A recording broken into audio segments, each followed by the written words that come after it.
चलिए अभी स्टार्ट करते हैं स्यादवाद। तो देखिए मिडाइवल एरा में जैन फिलॉसफी में दो तरह के डायलैक्टिकल कॉन्सेप्ट्स आते हैं। डायलैक्टिकल का मतलब होता है द्वंद्वात्मक। तो दो डायलैक्टिकल कॉन्सेप्ट में नंबर वन था स्यादवाद, नंबर टू न्यायवाद। स्यादवाद का मतलब है कंडीशनड व्यू पॉइंट, मतलब कुछ कंडीशंस हैं और उन कंडीशंस में जो अल्टीमेट ट्रूथ है उसके एक पार्ट को आप देख सकते हैं कुछ कंडीशंस में। यानी कि जो आपने जिसे सच समझ रखा है वो किसी कंडीशन में सच है, दूसरी कंडीशन में वही सच चेंज हो जाएगा।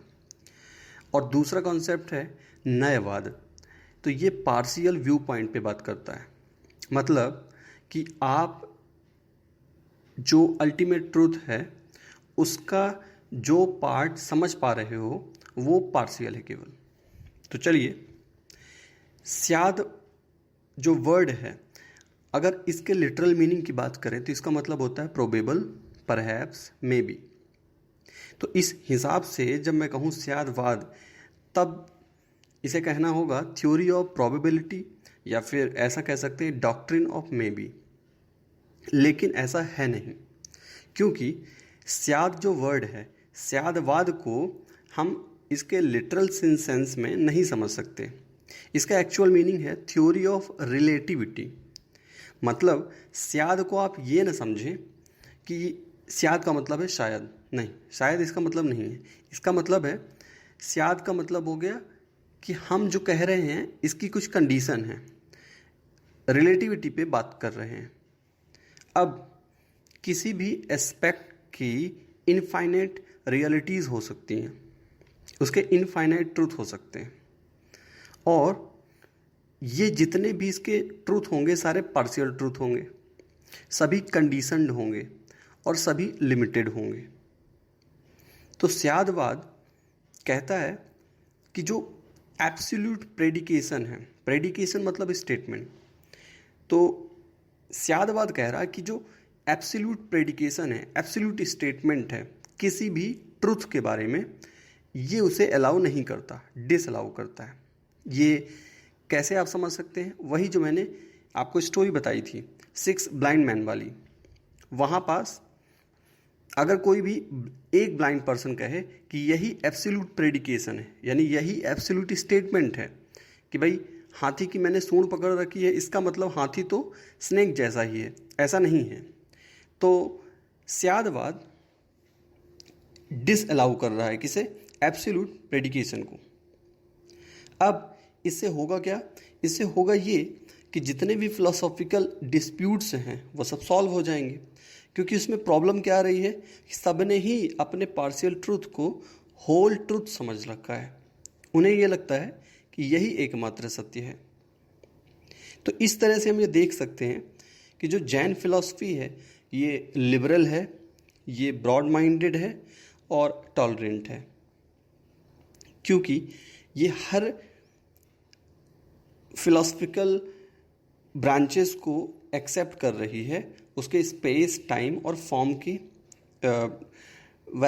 डाइवर्सिटी के अकॉर्डिंग। जैसे स्यादवाद को आप ऐसे समझिए कि अगर आपने रूम पे टेबल देखा और आपने कहा दिस टेबल एग्जिस्ट, तो ये माना जाएगा कि आपने ये डिक्लेयर कर दिया कि इस रूम में टेबल एग्जिस्ट करती है, जबकि ऐसा नहीं होना चाहिए। इसको आपको ऐसा बोलना चाहिए स्यात द टेबल एग्जिस्ट। अब स्यात अगर आपने बोल दिया तो इसका मतलब कि अब यहाँ पे कंडीशंस अप्लाइड हो गई। जैसे आपने देखा होगा ना कि कुछ ऑफर चल रहा होता है, उसके नीचे लिखा रहता है टर्म्स एंड कंडीशंस अप्लाइड। तो जब हम बोल रहे हैं कि दिस टेबल एग्जिस्ट, तो ये स्टेटमेंट अगर हम फिलोसॉफिकल वे में जाएं तो गलत होगा। इसको सही बनाने के लिए क्या करना पड़ेगा? स्यात। तो स्यात का मतलब क्या हो गया कि हाँ, जो टेबल है वो किसी कंडीशन और किसी टाइम पे एग्जिस्ट करती है। तो ये तो हो गई बात स्यादवाद की। चलिए अब बात करते हैं सप्तभंगी न्याय की। जब भी हम किसी जजमेंट के बारे में लॉजिकली उसको क्लासिफाई करने की कोशिश करेंगे तो दो तरह की बातें हो सकती हैं कि जजमेंट या तो सही है या फिर गलत है। लेकिन जो जैन फिलॉसफी है, यहाँ जजमेंट के 7 फॉर्म्स को माना गया है। कैसे? इसको एक एग्जांपल से समझते हैं। जो 7 जजमेंट हैं, इसमें से जो फर्स्ट जजमेंट है इसको बोलते हैं स्यात् अस्ति। स्यात् के बारे में पहले ही बात हो गई है कि स्यात् का मतलब क्या है, शायद नहीं है। स्यात् का मतलब है कंडीशंस अप्लाइड। स्यात् अस्ति ऐसे समझिए कि कहीं पे मटका बन रहा है, पॉटरी शॉप में, वहाँ पे मटका बन रहा है और मैंने किसी से कहा कि जाओ देख कर के आओ कि क्या वहाँ मिट्टी रखी हुई है। तो ऑब्वियसली क्योंकि मटका मिट्टी से बनता है तो वहाँ मिट्टी होगी। तो जिसको मैंने भेजा वो वहाँ गया और उसने देखा कि हाँ मिट्टी तो रखी हुई है। वापस आके उसने बताया कि हाँ मिट्टी है। तो इसको कैसे कहेंगे? स्यात् अस्ति। यानी कि अब उसने बोला स्यात् अस्ति। अस्ति का मतलब होता है, स्यात् का मतलब मैंने क्या कहा, कंडीशन अप्लाइड। अब मैंने अगले दिन फिर उसे भेजा, मैंने कहा जाओ और देख के आओ क्या मिट्टी है वहाँ। जब वो वहाँ गया तो अब उस जो मिट्टी थी उसका मटका बन गया था। तो अब क्योंकि मटका बन गया तो वहाँ मिट्टी नहीं दिख रही उसे। तो वापस आके उसने कहा कि नहीं मिट्टी नहीं है। अब देखिए दूसरा स्टेटमेंट क्या कह रहा है, स्यात् नास्ति। यानी कि relatively a thing is unreal. पहला स्टेटमेंट क्या था, relatively a thing is real. और दूसरा स्टेटमेंट क्या कह रहा है, relatively a thing is unreal. चलिए अब थर्ड पे चलते हैं। तो थर्ड है स्यात् अस्ति च नास्ति च।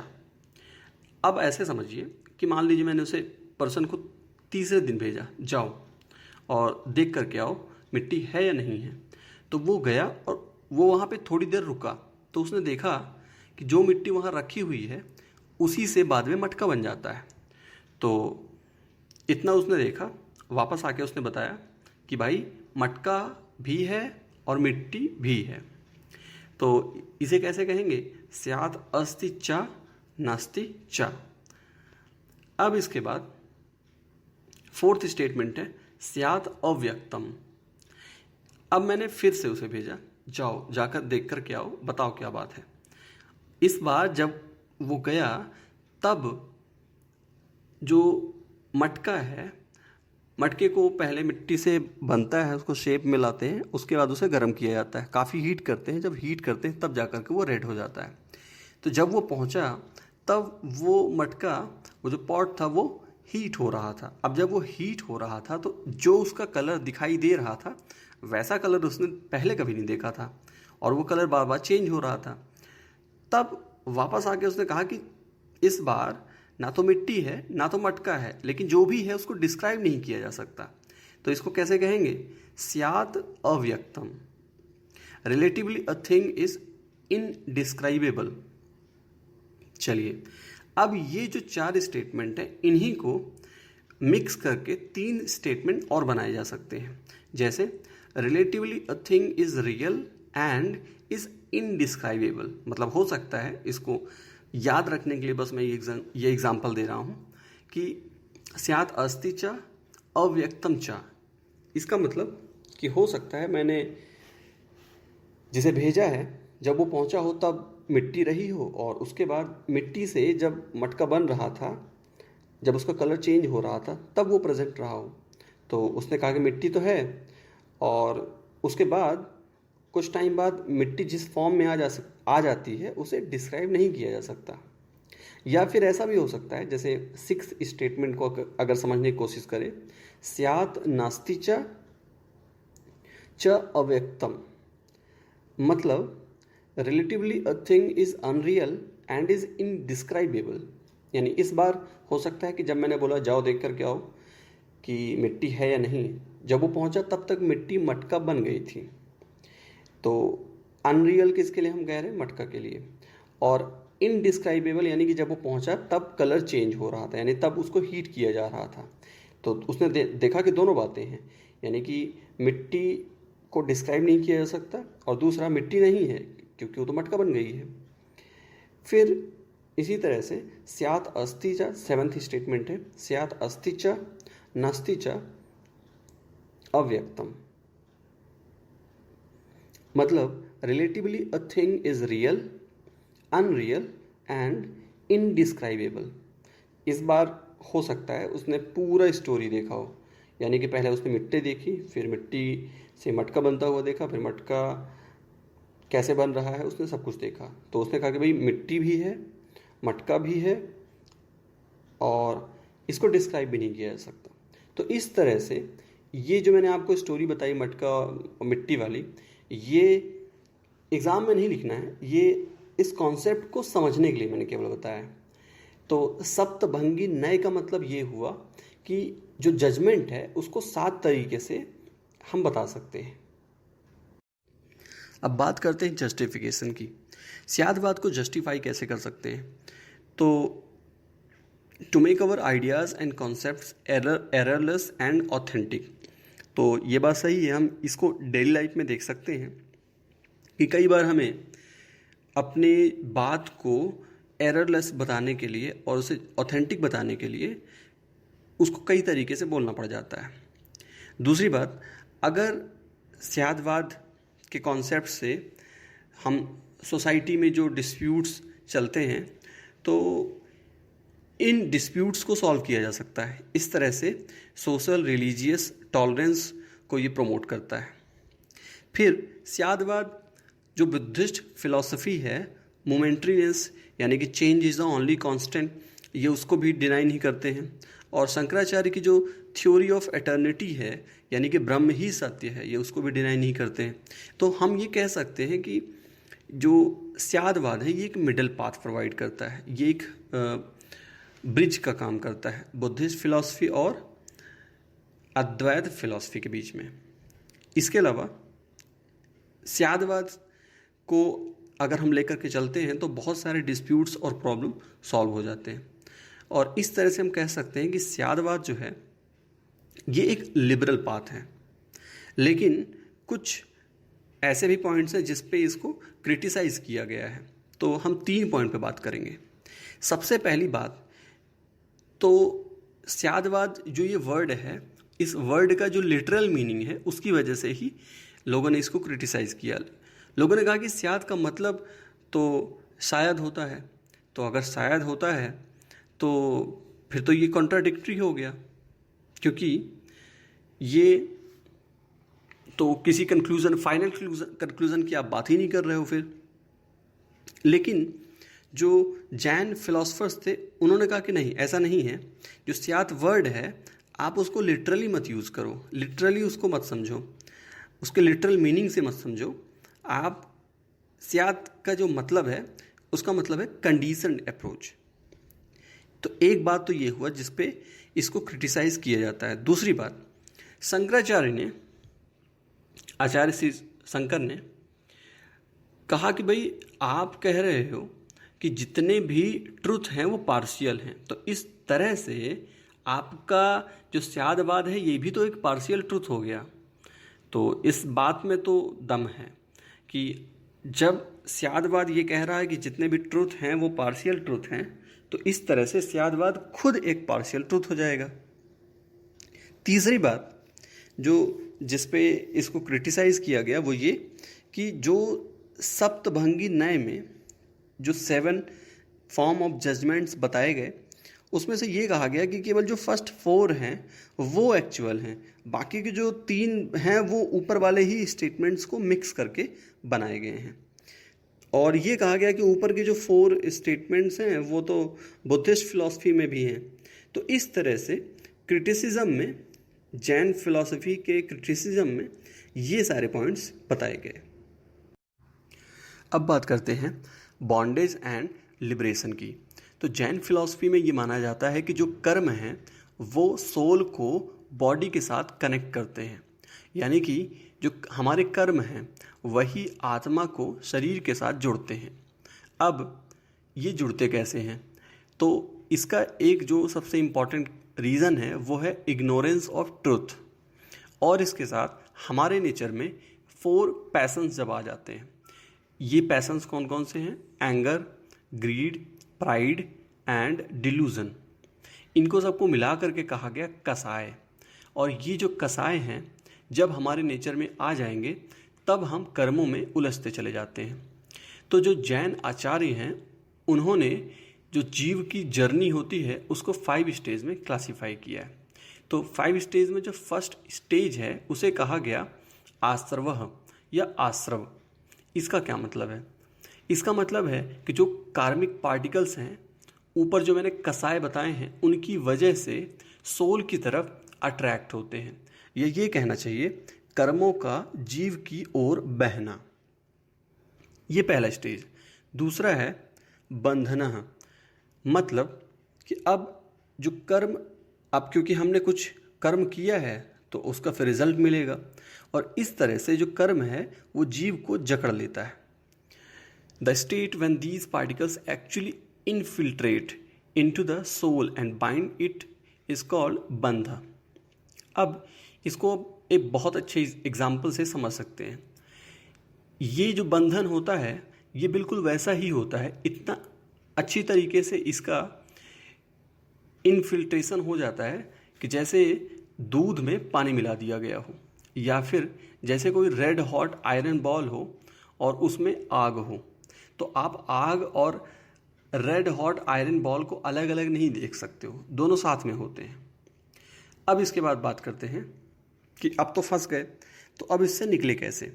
तो इसे अगर आपको इससे निकलना है बाहर तो इसके लिए आपको 3rd स्टेज में जाना होगा, और वो 3rd स्टेज क्या है? संवरह। इसको समझने के लिए ऐसे समझ सकते हैं कि अब आप संभलना चाह रहे हैं, संवरह। तो इसमें करना क्या होगा? जब आप राइट फेथ, नॉलेज और कंडक्ट, इनका जब आप यूज़ करते हैं तब जो नए कर्म हैं आप उनको रोक सकते हो। ध्यान रखिएगा, जो पुराने आपने कर्मा किए हैं उनका रिजल्ट तो आएगा।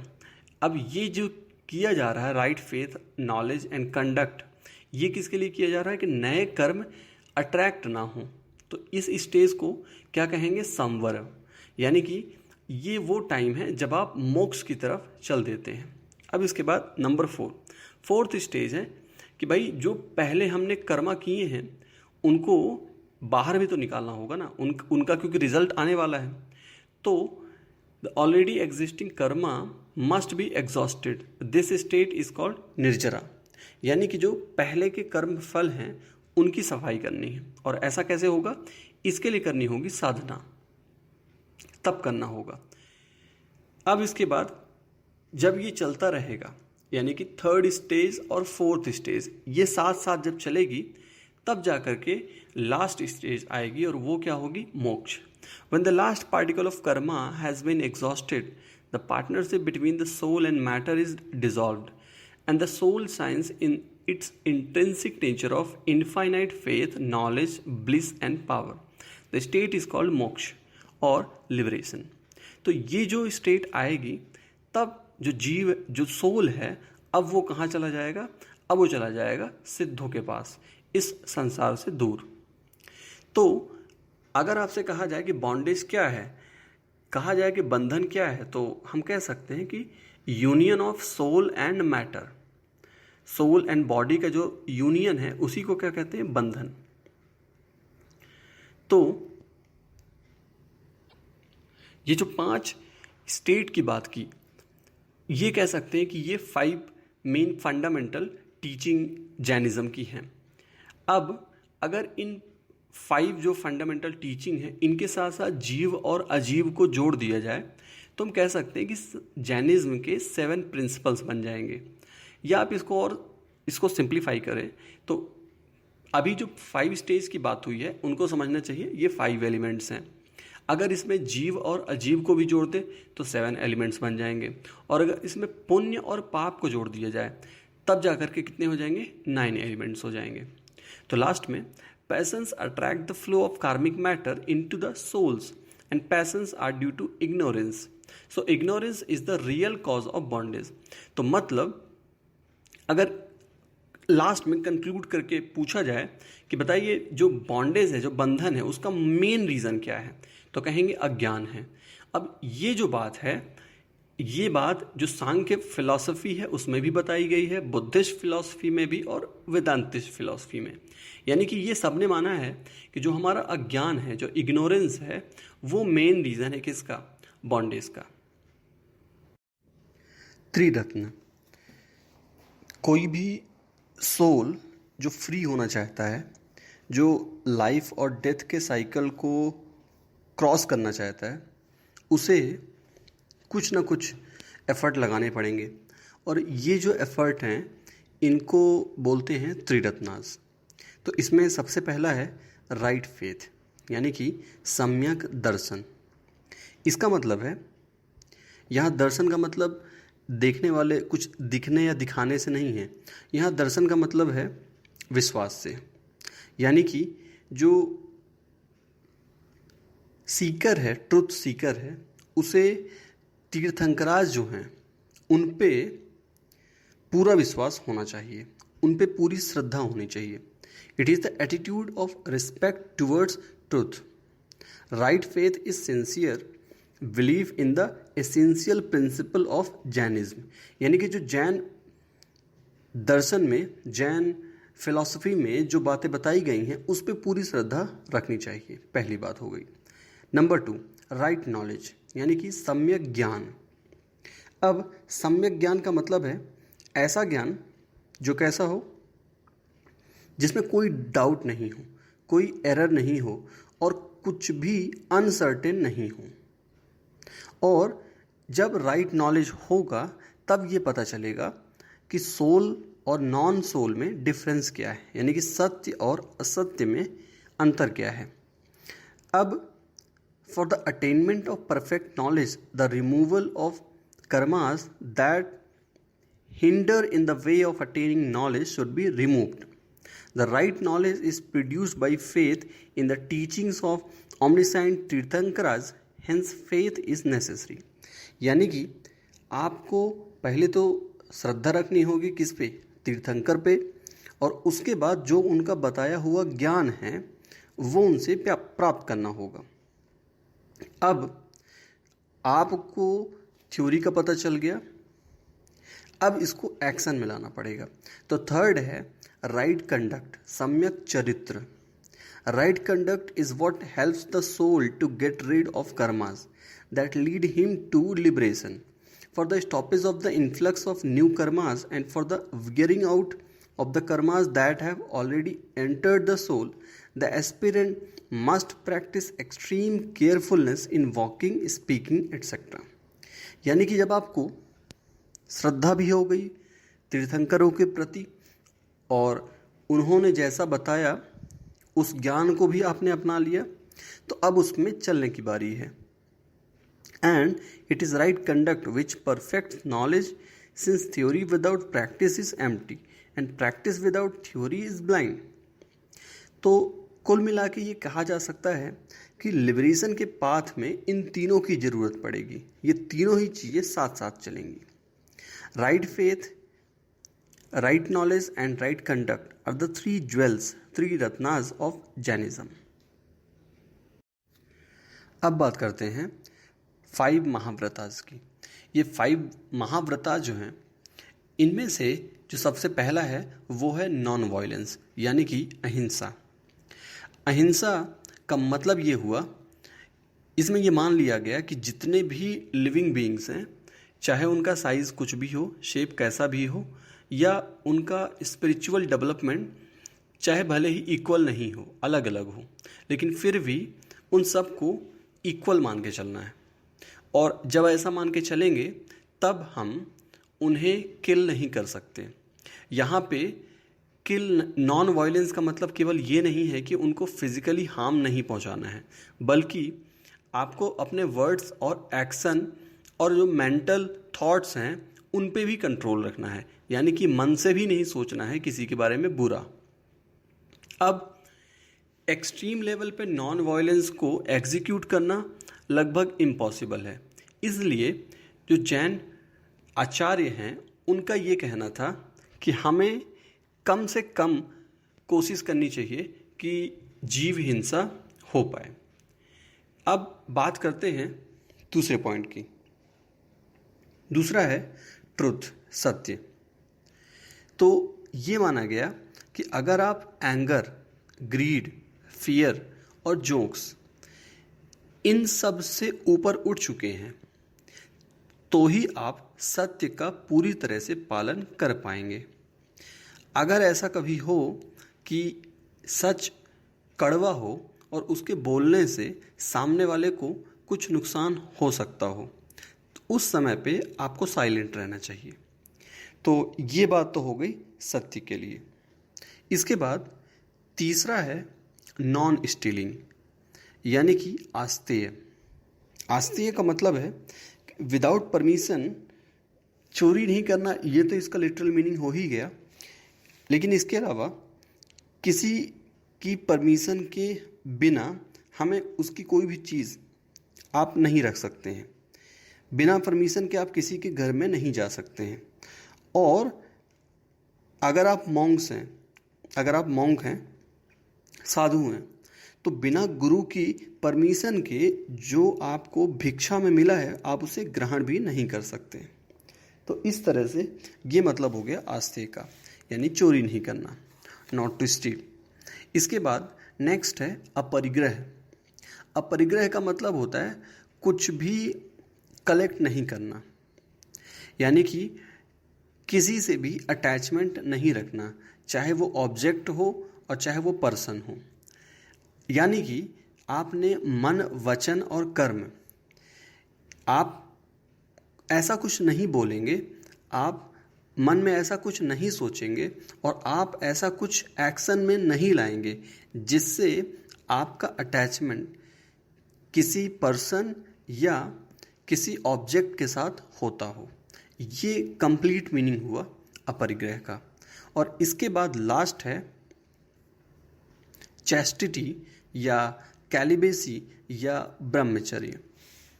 तो जो साधु थे, जैन साधु, उनके लिए तो ये वाला जो व्रत है बहुत स्ट्रिक्ट था, लेकिन जो बाकी फॉलोअर्स थे उनके लिए थोड़ा सा इसमें छूट मिली थी। अगर इसके एक्सट्रीम लेवल पे बात करें तो किसी भी जैन मुनि को किसी भी स्त्री से वार्तालाप नहीं करने दिया जाता था, परमिशन नहीं थी। यहाँ तक कि अपोजिट सेक्स की तरफ देखना भी मना है। इस तरह से अगर मन, वचन, कर्म, यानी कि थॉट, वर्ड्स और एक्शन तीनों ही लेवल पे जो 5 सेंसेस हैं, उनके जो सब्जेक्ट्स हैं जिनसे उसका कॉम्बिनेशन हो सकता है, उन सब को आपको क्या करना है, छोड़ देना है। तो ये हो गए 5 महाव्रतास। तो 5 महाव्रतास और जो इसके पहले त्रिरत्न की हमने बात की, ये कह सकते हैं कि ये दोनों वो साधन हैं, ये दोनों वो तरीके हैं जिनको अपना के कोई भी सोल अपने कार्मिक पार्टिकल्स से डिटैच हो सकता है, लिबरेट हो सकता है।